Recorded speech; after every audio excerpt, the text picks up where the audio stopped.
Welcome back viewers. Zaid साहब, you've given us a very fascinating example और आपने especially ये point out किया कि ऐसा already मलेशिया में होना शुरू हो गया है. तो गोल्ड की आप हमें बारे में देखिए, ये बात जो हम आपसे कह रहे हैं कि इस वक्त मुसलमानों में एक इनकलाबी सोच पैदा हो रही है. हमने इस पूरे कुफर के निजाम को काउंटर करना है और पेपर करेंसी खत्म करके गोल्ड एंड सिल्वर कॉइन्स वापस लेकर आने हैं और सबसे पहले गोल्ड एंड सिल्वर कॉइन्स माशरे के उन गरीब तबकों में पहुंचाने हैं कि जो इस निजाम की वजह से हो रहे हैं. बिल्कुल यानी, और सबसे बेहतर तरीका और क्या होगा कि कोई शख्स अगर ज़कात देना चाहे, इन्फाक करना चाहे या कुल अफ़ के तौर पे अपनी दौलत अल्लाह की राह में तकसीम करना चाहे तो सोने और चांदी के सिक्कों में तकसीम कर दे. जिसके पास जाएगा वो जब चाहेगा इसको थोड़ी देर के लिए कैश करा के अपनी जो चीजें खरीदनी है तो खरीद लेगा. तो पेपर करेंसी का इस्तेमाल कम से कम होगा. सेविंग्स गोल्ड में होंगी या ट्रांसपोर्ट हो जाएंगी वो रियल वेल्थ में. अब देखिए, इसमें हम कौन से सिक्के इस्तेमाल करें. इसके सोना है. अगर पाकिस्तान का कोई अच्छा ज्वेलर या हमारी ज्वेलर एसोसिएशन अपने तौर पर जिस तरह मलेशिया की मिंट कर सकती है, ये तो पाकिस्तान के ज्वेलर्स भी ये बात कर सकते हैं कि एक सोने और चांदी का स्टैंडर्ड कॉइन निकाल दें. वरना मार्केट में ऑलरेडी ARY वालों के 5 ग्राम और 10 ग्राम के गोल्ड कॉइन्स मिलते हैं या उनकी ईंटें मिलती हैं सोने की. हर कंपनी की स्टैंप ऑथराइज्ड रिकॉग्नाइज्ड गोल्ड है जो मार्केट में आम मिल रहा है. अगर सिर्फ ज़कात और सदकात और खैरात देने के लिए इसको कसरत से जारी कर दिया जाए तो जो बात हम कर रहे हैं कि एक वक्त आएगा कि दुकानदार भी इसको एक्सेप्ट करना शुरू कर देंगे एज लीगल टेंडर. दुकानदार भी इसको एक्सेप्ट करना शुरू कर देंगे एज करेंसी और दुकानदार भी इनकरेज करना शुरू करेंगे कि ठीक है, पेपर करेंसी के बजाय आप हमें गोल्ड कॉइन दे दीजिए, हम उसी मुसावी कीमत पर ले लेते हैं. ना तो उसमें हुकूमत से कोई बगावत है, ना कानून तोड़ा जाता है, कोई करंट सिस्टम से कोई तसादुम भी नहीं है.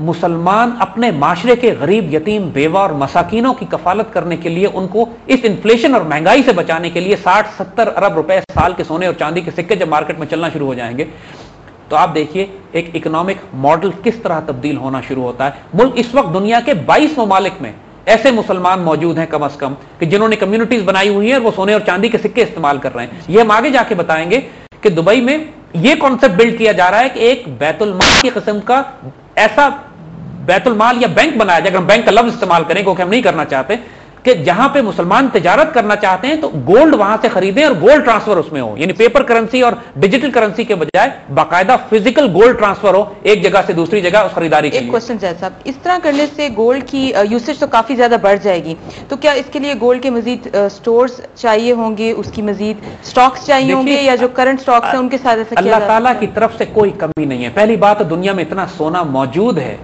कि इंसानों की तमाम जरूरियात भी पूरी करे. देखिए, और हम ये नहीं कह रहे कि जैसे ही हम शुरू करेंगे तो पूरी दुनिया गोल्ड पे ट्रांसफर हो जाएगी. जैसे हमने अर्ज किया कि एक प्रोसेस है, आहिस्ता आहिस्ता स्लो प्रोसेस चलेगा. जब इंसान अपने रियल वेल्थ, अपना रिजर्व सोने में चांदी में बनाना शुरू करेंगे, जब ज़कात, सदकात, खैरात जब आप ज़कात में सोने और चांदी में निकालेंगे तो कम से कम माशरे का गरीब तबका अपने रिजर्व गोल्ड में बनाना शुरू कर देगा. और आहिस्ता आहिस्ता वो लोग भी अपने रिजर्व गोल्ड में बनाने लगेंगे जिनके आमदनी के जराए और भी हैं और वसाइल भी जिनके पास हैं.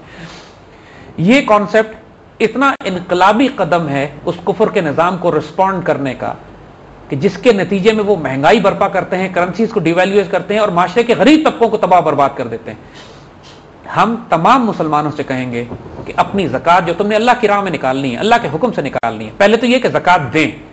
ये कि अगर मुसलमान ज़कात देना शुरू कर दें तो फिर उसके बाद माशरे में सही मानों में 60 अरब की ज़कात हमारे निकलती है. यकीन कीजिए अगर मुसलमान अपनी पूरी ज़कात वो देना शुरू कर दें जो अल्लाह ने कहा है तो 600 अरब की ज़कात निकलेगी इस मुल्क में. अल्लाह ने इतनी दौलत दी है इस मुल्क को. और क्या ज़कात को फॉलो अप करें और ये इंश्योर करें कि वो वाकई मुस्तहिक तक जा रही है. हर इंसान अपने आसपास बहुत से ऐसे लोगों को जानता है कि जो मुस्तहिक और मिस्कीन है. इदारे काम कर रहे हैं, बड़ी बड़ी इंस्टीट्यूशंस काम कर रहे हैं. कुछ नहीं करना तो अब्दुल सत्तार ईदी साहब को दे दें, वो भी कहीं ठीक जगह पे इस्तेमाल कर लेंगे. आप इसकी फिक्र ना करें, आप सिर्फ ज़कात निकालें. आप इस बात की परवाह ना करें कि ये मेरे अगर आदम पूछने और नोक झोंक में पड़ेंगे तो फिर दिक्कत हो जाएगी. आपको अल्लाह का हुक्म है ज़कात भी दें, इन्फाक भी करें, अल्लाह की राह में कुल लफ़ के तहत जो कुछ जरूरत से ज्यादा फालतू है इसको तकसीम भी करें. और टैक्स को ज़कात मत समझें. और टैक्स को ज़कात ना समझें, वो टैक्स अलग है. वो टैक्स और ज़कात जो है वो अल्लाह ताला की तरफ से हुक्म है. और हमने कहा सिर्फ ज़कात नहीं है, सदकात और इन्फाक और कुल लफ़ की बात भी कीजिए. ये जब ये एक मॉरल और स्पिरिचुअल इकोनॉमिक ऑर्डर बनता है, जब एक माशरे में एक निजाम चलना शुरू हो जाता है कि जहां पे हर शख्स एक दूसरे का ध्यान करता है. देखिए, बात हमारी खत्म नहीं हुई अभी, ये एक स्टेप है. अगले प्रोग्रामों में हम आगे बताएंगे, क्योंकि अगला स्टेप इसके बाद जो मुसलमानों का शुरू होता है वो तामुल मिस्कीन का होता है, मसाकीन को खाना खिलाने का. देखिए, सबसे पहला एम्फोसिस, दीन हमारा अजीब और गरीब है. जैसे हम बात करते हैं कि जब इंसान गुनाह भी कोई करता है तो अल्लाह उससे ये कहता है कि मिस्कीन को खाना खिला दो, क्योंकि जैसे बात अर्ज की कि उससे नीचे कोई लेवल नहीं है एक इंसान का. जो इंसान भूखा हो चुका है उसके बाद सिर्फ उससे मरना है. لہذا تعامل مسکین, اور ہمارے ملک میں بہت بڑی تعداد کے لوگ ایسے ہیں جو شاید ایک وقت کھانا بھی نہیں کھاتے, یا راتوں کو بھوکے سوتے ہیں, یا 6 مہینے یا 4 مہینے گوشت نہیں کھاتے, وہ اس لیے کہ افورڈ نہیں کر سکتے. وہ تعامل مسکین ایک بہت بڑا ایک اجر اور اور اجر کا اور بہت صدقے کا اتنا بڑا ذریعہ اور طریقہ ہے. وہ ہم پورے نظام پر آئیں گے کہ کس طرح انشاءاللہ. ہمارا آبجیکٹو یہ ہے کہ جو اسلامی اکنامک ماڈل آپ کو بتائیں تو اس ملک میں انشاءاللہ وہ وقت دور نہیں ہے جب کوئی شخص بھوکا نہیں سوئے گا اور کوئی غریب اس وجہ سے تباہ نہیں ہو جائے گا کہ زائنسٹ اکنامک ماڈل نے پیپر کرنسی ڈی ویلیو کر دی. وہ ہم انشاءاللہ آگے بتائیں گے. تھینک یو زید صاحب. یہ ریولیوشنری کانسیپٹس ہیں لیکن آپ نے ان کو بہت اچھے طریقے سے ہمارے لیے کلیریفائی کیا ہے.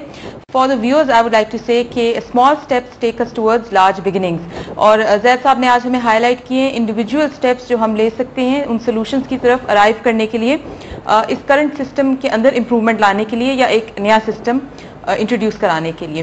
اسی پہ ہم ڈسکشن جاری رکھیں گے آنے والے ایپیسوڈز میں. ہمارا ای میل ایڈریس ہے info@brasstax.biz. اس پہ آپ ہمیں ای میل کر سکتے ہیں. We try to respond to you as much as we can. Until the next episode ہمیں اجازت دیجیے. خدا حافظ.